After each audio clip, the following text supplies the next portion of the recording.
She's had the thrilling experience in her life of flying with Amelia Earhart right here in Bridgeport. And I'm not going to steal her thunder. I'm going to let Anne tell you. If she wants to read a little statement, so fine. And if you want to do that, read the statement if that's the way you want to tell everybody.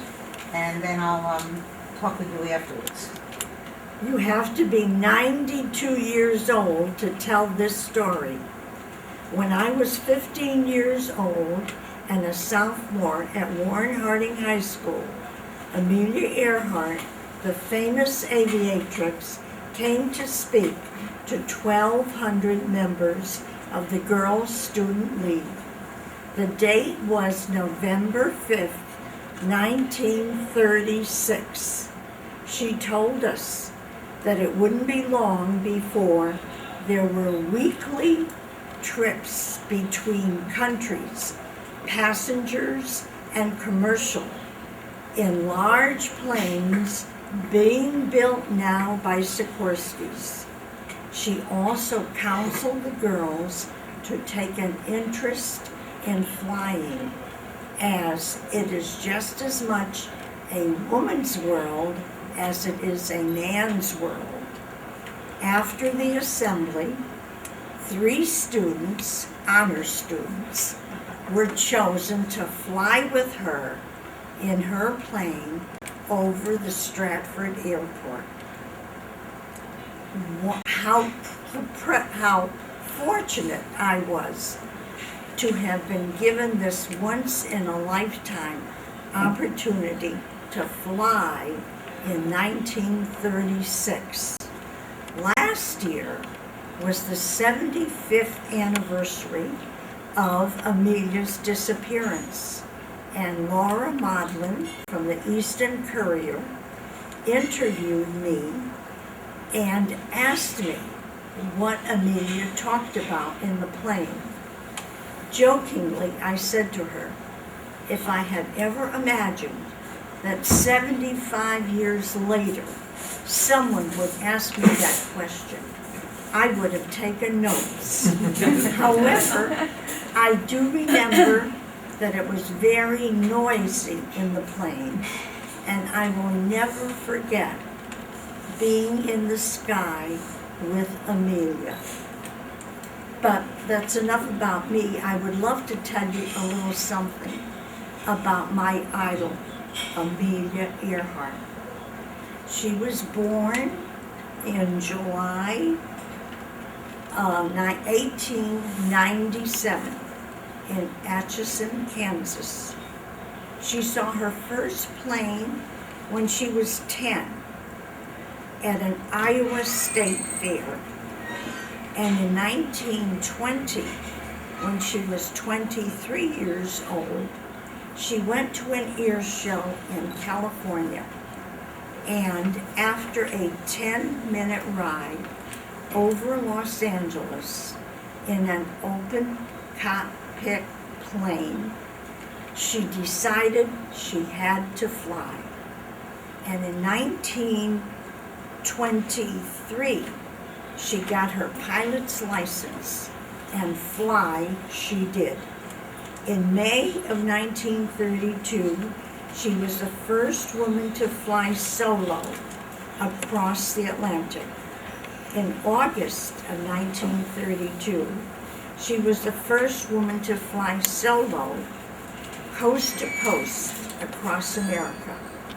And in 1935, she was the first person to fly solo across the Pacific Ocean between Honolulu and Oakland, California.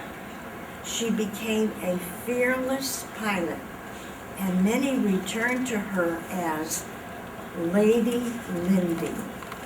In 1931, she married George Palmer Putnam.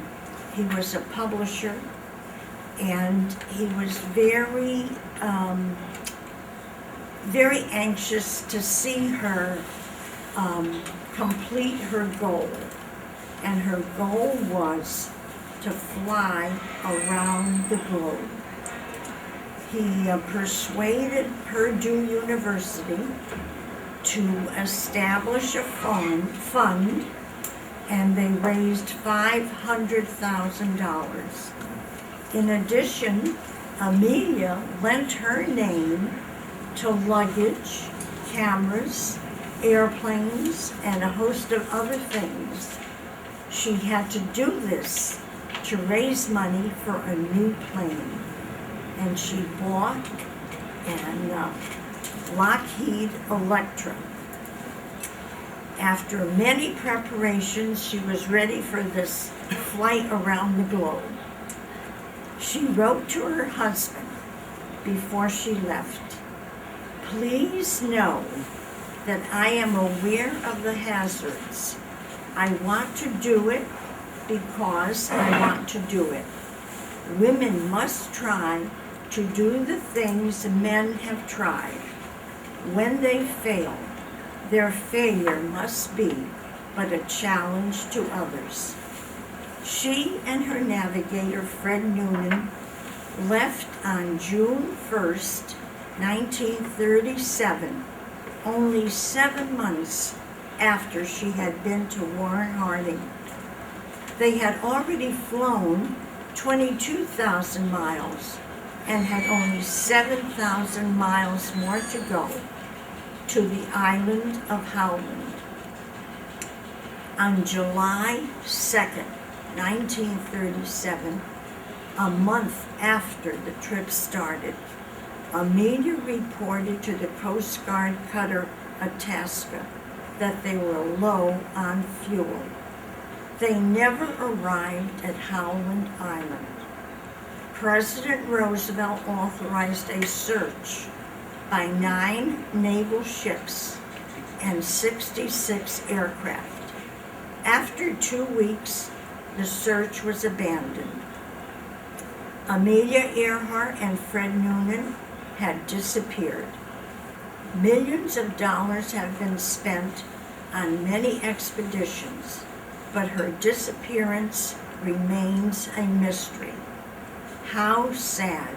She was only 40 years old. How wonderful of you to be able to share that with us. Yes, and I would like to mention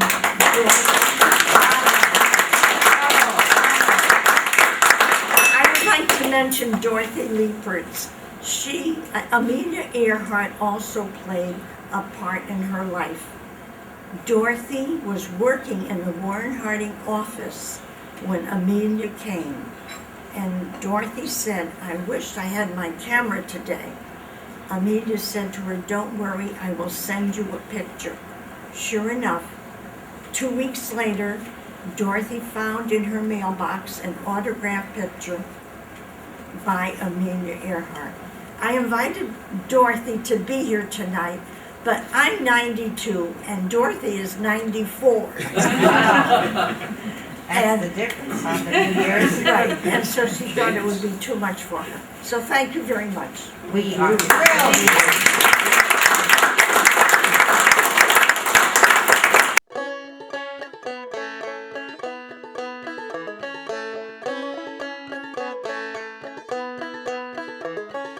Old Dan Tucker was a fine old man, washed his face in a frying pan, combed his hair with a wagon wheel, died of a toothache in his heel. Get out the way for old Dan Tucker, he's too late to have his supper. Supper's over, dinner's a-cooking, but old Dan Tucker just stand there looking.